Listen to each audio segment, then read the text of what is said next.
proclaiming the salvation of all. Procurar la salvación de nuestro Señor a todas las gentes en cada situación y tiempo, incluso en tiempo de persecución, mediante el ministerio, no es una tarea fácil. El cristianismo en Irak se cree que está entre las comunidades más antiguas del mundo. Trazamos nuestra historia al siglo I, al comienzo del segundo o al comienzo del siglo II. La comunidad cristiana ha estado sobreviviendo en números pequeños, ha afrontado crisis y persecuciones a lo largo de la historia. La Iglesia y los dominicos, como parte de la Iglesia, ha jugado un papel importante en proteger, dar esperanza a la gente y mantener las tradiciones de la Iglesia.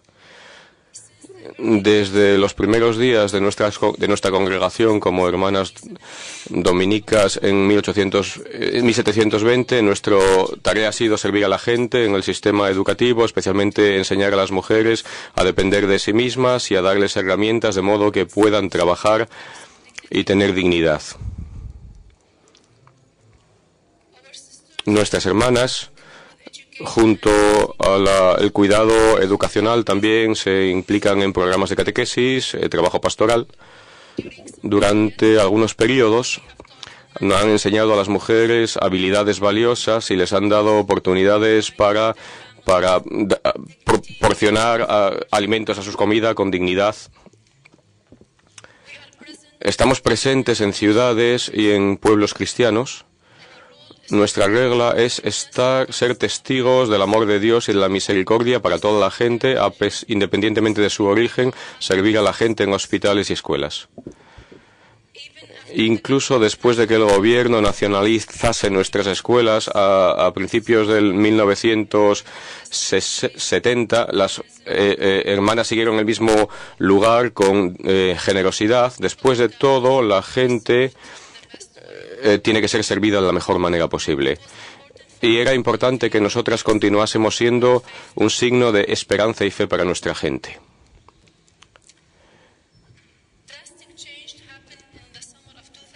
Una crisis en el verano de 2014 que cambió la vida cristiana en Irak en una pesadilla, que lo cambió todo. La comunidad cristiana, su existencia fue amenazada por un grupo terrorista que se llama Estado Islámico, ISIS o ahora Daesh.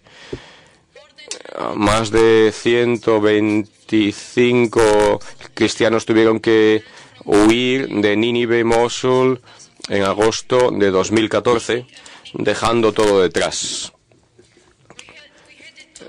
Nos fuimos hacia nuestra única salida, el Kurdistán, una región autónoma en el norte de Irak, que se convirtió en un puerto seguro para los cristianos que estaban huyendo del Estado Islámico. La gente se les quitó su dignidad y injustamente se les privó de todo lo que tenían.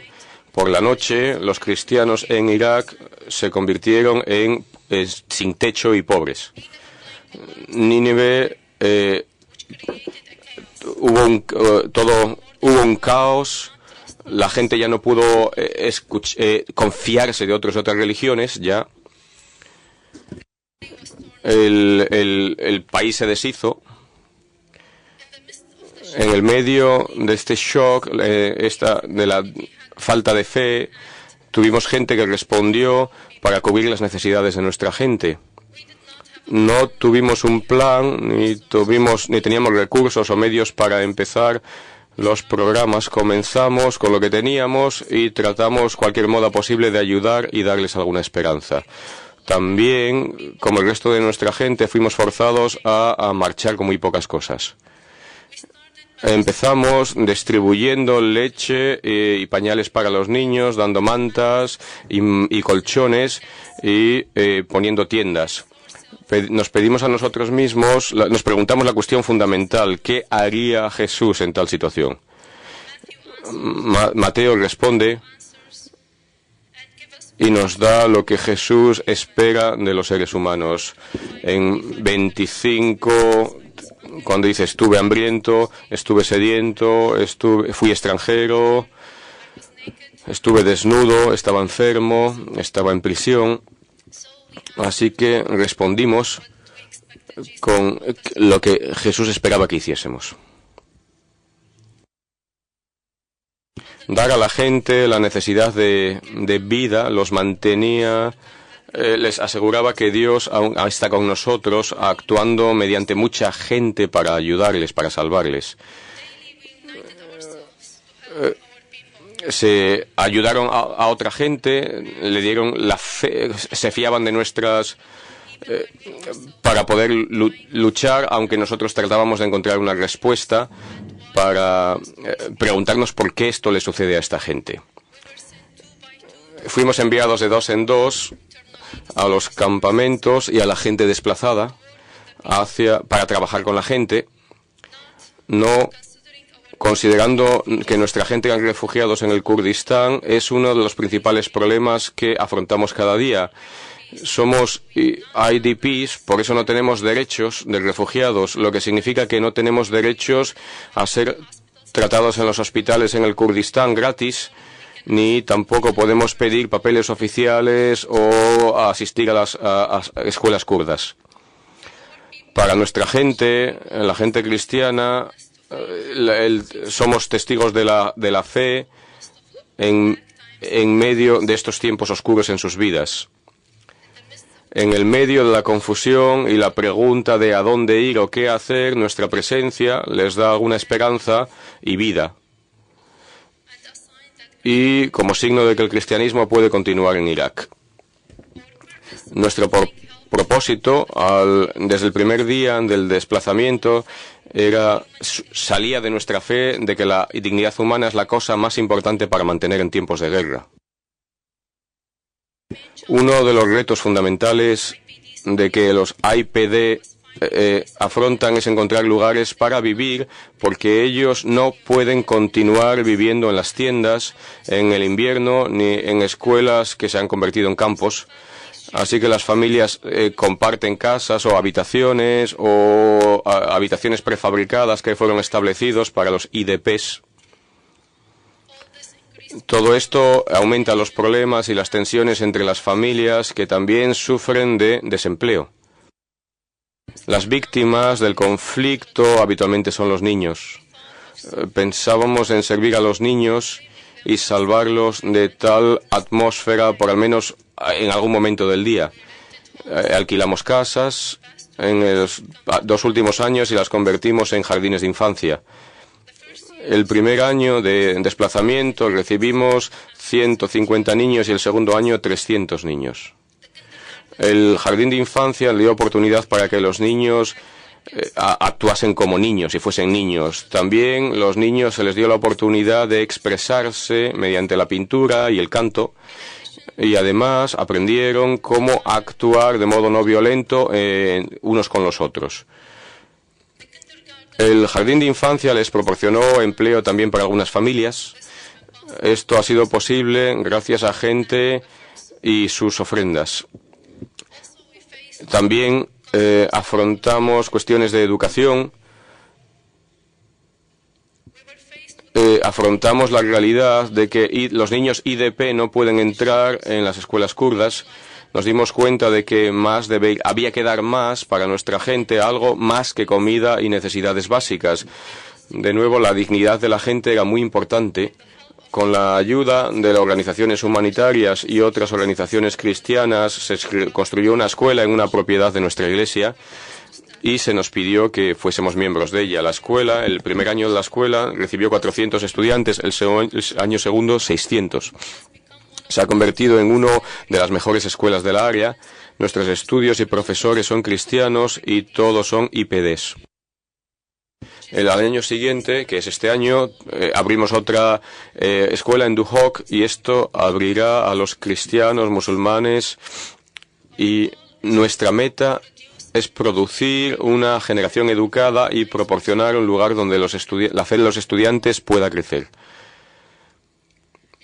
Los programas educativos en las escuelas, en los jardines de infancia o incluso en programas de nuestras hermanas son lugares donde nuestra fe y nuestras tradiciones se pasan, y ahí donde Dios muestra compasión y amor. Cuando un niño toma consigue buenas notas o puede pintar en la escuela o en el jardín de infancia, o cuando la juventud tiene un propósito en la vida y asisten a la universidad, todos estos les da a las familias una nueva vida y una razón para vivir. Estos son signos de esperanza en el medio de la confusión, el caos y la frustración, acerca del presente y del futuro. Para el resto de las hermanas que enseñan en universidades o seminarios en Kurdistán, parte del día sigue estando dedicado a trabajar en los programas de IDPs.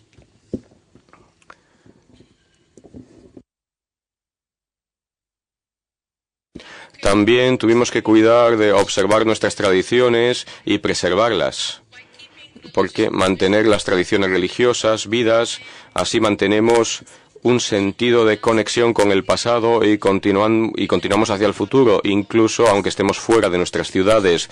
Las tradiciones son importantes para los cristianos del Oriente Medio porque nos ayudan a establecer nuestra identidad como cristianos orientales. Incluso en la tierra del exilio, los cristianos se expresan sus tradiciones de maneras diferentes, poniendo cruces en las fiestas del triunfo de la Santa Cruz en septiembre, iluminando un fuego para celebrar la Nochebuena, o haciendo 3 días de ayuno en febrero, la fiesta de Jonas para arrepentimiento y perdón, y muchas otras tradiciones. Dios se mueve con nosotros, con su gente, en cada paso y estación. Afrontamos también la cuestión de la fe. Aún la gente lucha con la cuestión de quién es Dios y por qué permite que tanto dolor. Les escuchamos. La cuestión de la fe fue la cuestión más importante que había que responder. Cada individuo tiene que responder a ella. Para la mayoría de nosotros, nuestra fe en las ciudades cristianas es una fe heredada. No trabajamos duro por ella. La recibimos porque nuestros padres y nuestros ancestros eran cristianos, así que creemos en lo que ellos creían. Nuestras tradiciones y prácticas nos ayudan a conectar nuestra fe. Ahora, cuando la gente pierde su fe, es importante ayudar a la gente a que entienda su fe, igual que es importante proporcionarles las necesidades básicas y sacerdotes que celebren la misa dominicana, de modo que nuestros ritos sean preservados, sirios o caldeos. Nuestros sacerdotes en las ciudades cristianas no tienen para celebrar misa. En uno de ellos, un escapulario de una hermana fue utilizado como vestimenta de altar. También los grupos de oración se establecen en los campamentos y hace que la gente continúe su vida de fe. Algunos niños son bautizados y también organizamos programas de primera comunión para los niños. Estas actividades ayudan a la gente a seguir conectados con su fe. Gradualmente podrán decir que somos la Iglesia de Dios como humanos y no el edificio que hemos dejado detrás en nuestras ciudades. Gracias a Dios, la Iglesia hoy puede ser reconstruida en estos campos. Lo que viene a mi mente es la visión del profeta Ezequiel. Ezequiel, en los primeros capítulos, vio que la gloria de Dios vive en el templo de Jerusalén, capítulo 10. Luego ve que la gloria de Dios está en Babilonia, indicando que Dios está con su gente donde quiera que estén, incluso en la tierra del exilio. Pero luego, en los últimos capítulos de Ezequiel, 40-48, vemos que la gloria de Dios vuelve a Jerusalén de nuevo, después de la reconstrucción del templo. En Ezequiel, la visión de Ezequiel, el templo está reconstruido y muestra que Dios estaba con su pueblo donde quiera que ellos estuvieran. Hoy, después de la liberación de las ciudades cristianas, tenemos nuevos retos y más cuestiones. Las casas de la gente están o quemadas o destruidas o en peligro de caer. Desde que nuestro desplazamiento hace 2 años hemos vivido en la esperanza. Vivimos en la esperanza de volver a casa y de volver a nuestra vida anterior. Esperamos que veremos nuestras casas de pie y nuestras iglesias limpias. Ahora nos damos cuenta de que no vamos a volver pronto, ni tampoco la cuestión de la seguridad se va a resolver pronto. La gente tiene miedo del futuro y lo que sucederá en términos de educación, si vuelven a casa, pero también preocupación con las relaciones con los países vecinos, especialmente los países, las ciudades no cristianas, que ya nos traicionaron cuando tuvimos que huir. La gente se pregunta dónde vamos a ir ahora.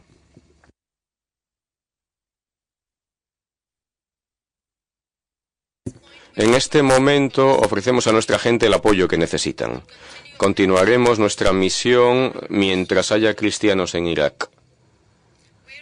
Nos damos cuenta, igual que los exiliados israelitas hace mucho tiempo, que van a volver en grupos pequeños y quizá solo los pobres volverán. Predicar la salvación y el ministerio es dar esperanza en un tiempo en el que no hay esperanza. Es elegir un modo de vida que deje a Dios que trabaje por medio de nosotros. Hacemos esto construyendo escuelas y empezando nuevas escuelas donde la gente para la gente que ha perdido y busca su dignidad. Tenemos que ser testimonio de que Jesús trabaja entre nosotros y nos ayuda cada día, mediante otros a veces también. Somos testimonio, mediante nuestras vidas, de la tragedia, el dolor y la violencia no tienen la última palabra en nuestro país. La salvación de Dios está funcionando, está trabajando en el corazón de estos lugares. No es fácil, pero es posible.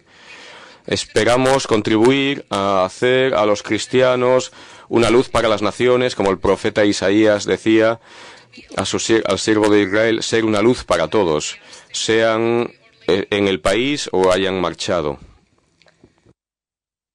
Traer la salvación es terminar el sufrimiento o al menos eliminar el sufrimiento en la medida de lo posible.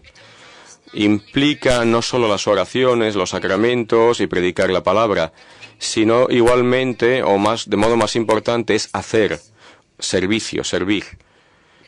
No es suficiente hablar del amor y la justicia y la no violencia cuando la gente no tiene refugio o no tiene comida. Para terminar, me gustaría decir que nuestro Papa Francisco, lo que él dice cuando se dirige en agosto 21 de 2016, dice: es el amor el que salva, el amor que ya está aquí en la tierra como una fuente de felicidad para aquellos que se perdonan y se dan a sí mismos a los otros, especialmente a los más débiles. Y continúa diciendo: nuestra vida es seria y la meta para lograrla es importante, que es la salvación eterna. Gracias.